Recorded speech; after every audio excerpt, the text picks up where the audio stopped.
Hi folks, welcome back to my shop. My run of good luck on vintage tools and especially hand planes continue. I'm going to do a little bit of a kind of unboxing with you. I know what's in here, but I'm very excited by it, like I am all hand planes. It's all wrapped up with parcel tape and whatnot. Let's see if it, got it open. It's quite an interesting plane, this one, and I'm super excited about it. Oh, let's get this box out of the way. Right, here we go folks. A lot of you will be looking at this and think, yeah, it's a Bailey knockoff, or it's a generic number 4 plane. However, let's have a look at this. It's got quite a nice plane. Right, I think it's got nice decal on here. This hand plane, it's a Sedgeley. I don't know if you'll see it. If I can pop off the lever cap. Oh,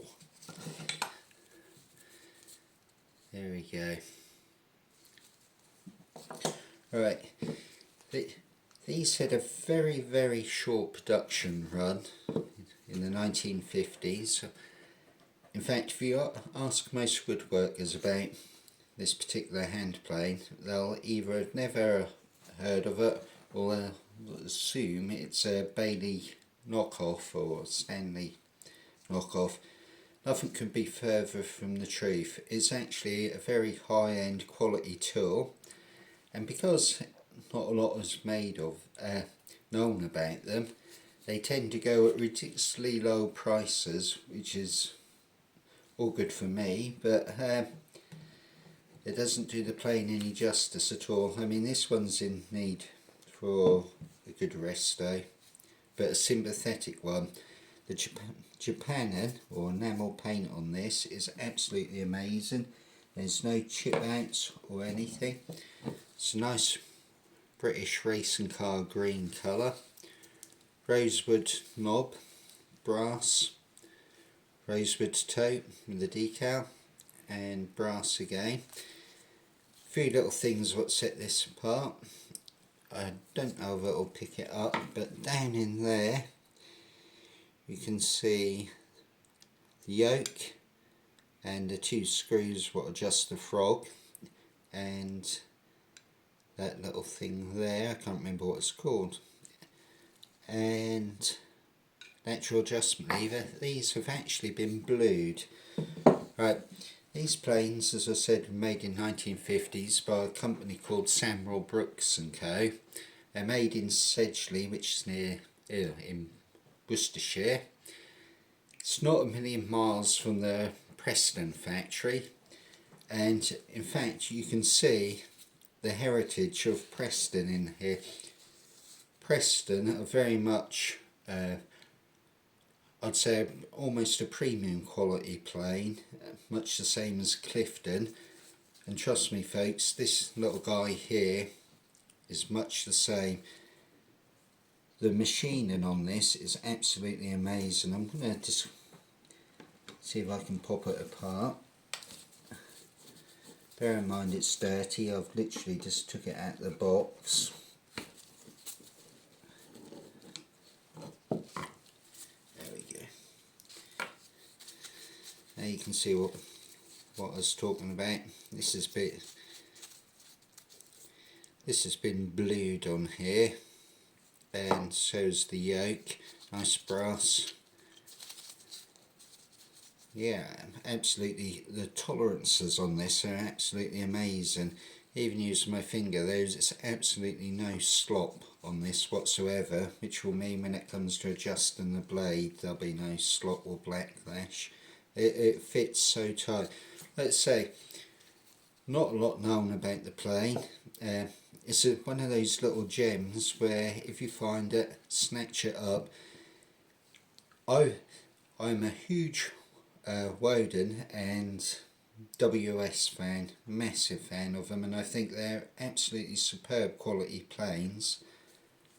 But saying that, I've got a new favourite. This is made even better than those. The tolerances on there are just absolutely phenomenal.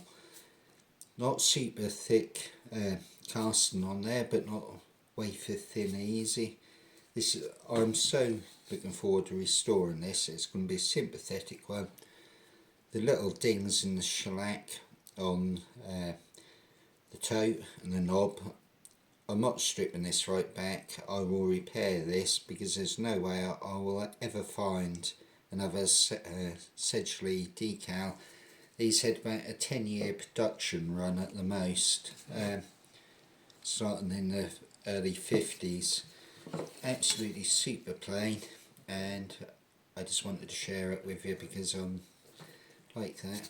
Well, one thing we'll point out which tells me how good a quality this is. One, the chip breaker on this is absolutely a chunk of a beast. It's solid. It's not like I've seen on some lower end planes or even Stanleys. This is a nice solid steel and not an alloy chip breaker. And I think I will show this to you if I can get it apart without cutting myself. Let's just pop this apart.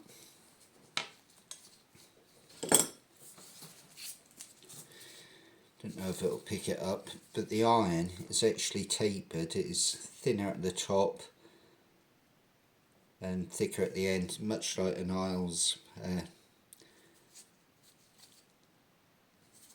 much like an Isles iron or a Hock iron. Absolutely stunning bit of kit.